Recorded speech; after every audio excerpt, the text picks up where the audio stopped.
Вітаю вас, друзі! Протягом останньої доби невідомі, але дуже добрі безпілотники атакували так звану Росію одразу у кількох місцях. Удары беспилотниками по Белгороду и Туапсе.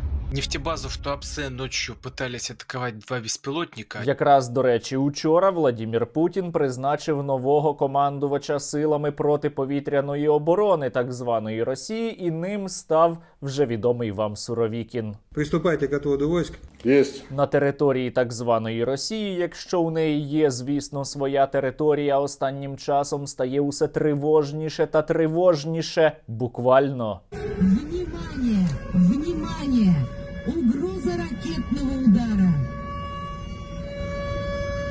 Всем немедленно проследовать в укрытие! Коли будуть реальні тривоги, то росіяни можуть на них взагалі не відреагувати, тому що знову подумають, що це була якась провокація, фейк, і взагалі працювали українські хакери. И это сейчас вброс и ложь, это заявляет в МЧС. Ну, то есть украинские хакеры взломали систему. Отож ви, друзі, обов'язково підпишіться просто зараз на мій канал, тим паче, що тут буде іще багато важливого та цікавого контенту, і а вже ж натисніть лайк до цього відео та залиште під ним будь-який коментар, щоб його побачили якомога більше людей. І давайте із вами саме про це сьогодні і поговоримо. Почнемо із Білгорода. Ну что, Белгород, спишь? Обстреливают русский город Белгород. Белгород, спишь? Над містом терпілою Білгородом учора літали безпілотники, а росіяни намагалися їх збивати матюками.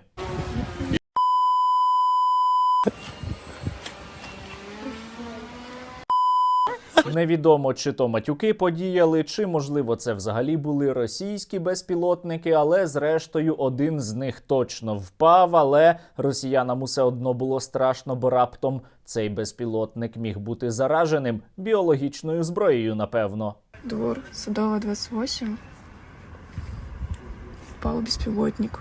Зараженный или нет, пока не знаем. Але це не усе. Дуже сильно огорчилі пропагандиста Соловйова також і інші події. Меня некоторые вещи очень сильно огорчают. Ну вот сегодня там попытка атаки уже вглубь нашей территории, уже Туапсе. Перш ніж сказати про Туапсе, маю зазначити, що неподалік від цього міста, біля міста Адигея, знайшли уламки іншого безпілотника, а саме місто Туапсе розташоване за понад 400 кілометрів від лінії фронту, і я гадки не маю, що ж туди могло прилетіти. Какой-то взрыв был на Грознефти, на заводе, на нефтебазе. Можна впевнено казати, що ціллю безпілотників була нафтобаза поблизу міста Туапсе, але, на жаль, у самі резервуари не влучили БПЛА, але влучили у сусідні будівлі. Як ви бачите на фото, є серйозні руйнування, тобто російська протиповітряна оборона ці безпілотники пропустила.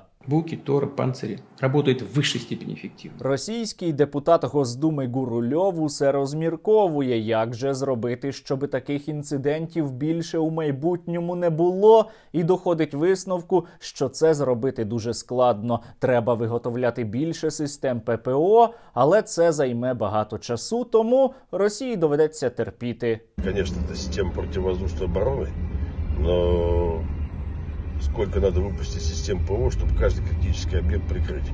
Наверное, это довольно-таки тяжеловато и требует приличного количества времени. Цікаво, що саме він днями пропонував зруйнувати вщент Київ, а тепер ниє і каже, треба щось робити із російською ППО. Ну, если надо, чтобы от Киева остались руины, и там стоял наш флаг сверху на этих руинах, я думаю, к этому надо прийти. Так везде и везде воюют. Мы почему-то с этим заморачиваемся, не пойму никак. Проте і це, друзі, далеко не останні новини, тому що дуже тривожно було і у російському місті Санкт-Петербург. И меня, знаешь, вот реально какие-то вещи, ну, прям вот бесят. Вот сейчас там непонятно, что происходит в воздушном пространстве над Пулково. Аеропорт Пулково Санкт-Петербурга був змушений припинити прийом будь-яких рейсів, тому що виникла загроза застосування невідомого доброго безпілотника, але точно не ясно, що ж там літало. Других же каких только версий нет. От НЛО там, до украинского беспилотника. Почему украинского, а не финского? Напевно, це просто Фінляндія хотіла напасти на так звану Росію. І російський пропагандист Соловйов дуже сумний через усі ці новини. Він не знає, що робити далі, і зі страхом чекає ударів по тимчасово окупованому Криму. Как они собираются наносить удары вглубь Крыма? А мы не говорим, какие наши задачи. Наша главная задача – обеспечить сохранение России. Проте не майте сумнівів, коли Україна почне звільняти свій український Крим, то тоді Росія точно буде дуже потужно та дуже серйозно відповідати, як завжди. А мы по-прежнему что-то валандамся. А наши методы что, утираться? Мы утерлись. Ну нічого страшного, зате ж у так званої Росії є точно серйозна ініціатива у цій війні. Инициативой вообще не владеем никакой. Ни тактической в информационном поле, ни стратегической. Запрошений до студії гість Соловйова і з ним цілком 100% погоджується та починає розганяти зраду щодо російського військового командування. Много странностей в этой войне, прямо скажем.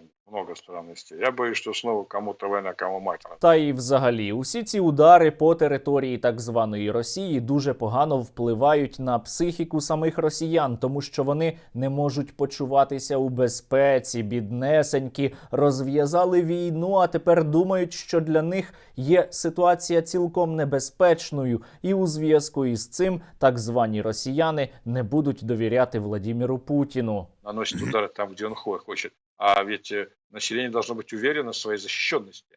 100%. А в этом, если оно не будет уверено в своей защищенности, оно не будет поддерживать тех, кто, извини меня, Да? командует всем. Нагадаю вам також, друзі, що днями у Білорусі було атаковано аеродром Мачулищі, який розташований поблизу Мінська. Пошкоджень зазнав російський літак дальнього радіолокаційного виявлення Іл-76А-50. І після того Лукашенко дав інтерв'ю, у якому почав раптом закликати усіх до миру.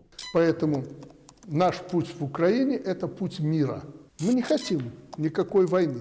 Тем более украинцы, люди, народ украинский – это не чужие нам люди. Оскільки Лукашенко дуже любить та поважає українців, він дозволяв російській армії із території Білорусі почати вторгнення 24 лютого 2022 року. Оскільки Лукашенко дуже переживає за українців, він дозволяв ракетні атаки та атаки безпілотниками по території України із території саме Білорусі. Але про що це я кажу? І Білорусь насправді, і та ж таки так звана Росія хочуть виключно миру.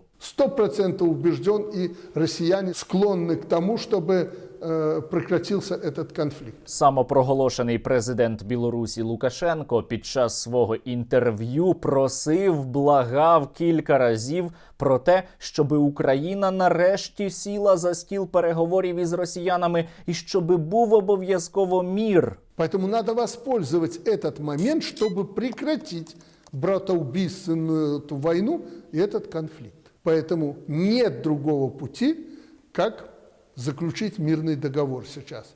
Без предварительних условий. Миру вже давно можна було би досягти, якби так звана Росія забрала свої чортові війська із території України, якби так звана Росія виплатила нам репарації та повернула нам усіх утримуваних українців. Але так звана Росія цього робити не хоче, тому і миру відповідно немає. Але мені цікаво інше, чому це раптом Лукашенко почав кричати, що терміново потрібен мир? Він же, як наче Україну разом із росіянами мав завоювати за 1 або за 2, 3, 4 дні. Если бы мы хотели вас поставить на колени, будем откровенны, мы бы это сделали в течение суток вместе с нелюбимым вами президентом Путиным. Эта война продлится, Володя, максимум 3-4 дня.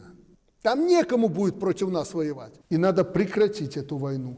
Путь один – мир. Проте єдиним гарантом миру можуть виступати тільки Збройні Сили України. Тому ми із вами, друзі, маємо їм активно, дуже активно допомагати. Якраз днями іще наші військовослужбовці із різних підрозділів отримали завдяки вам безпілотники. Подяка величезна підписникам пана Сергія Стерненка за оці 2 дрончики. Це не перші дрончики, які пан Сергій І, власне, ви, любі підписники, передаєте спецпідрозділу Сенека 93-ю бригаду. Тому продовжуємо працювати на перемогу, продовжуємо допомагати Збройним силам України, бо саме Збройні сили України зможуть встановити мир в Україні після нашої з вами перемоги.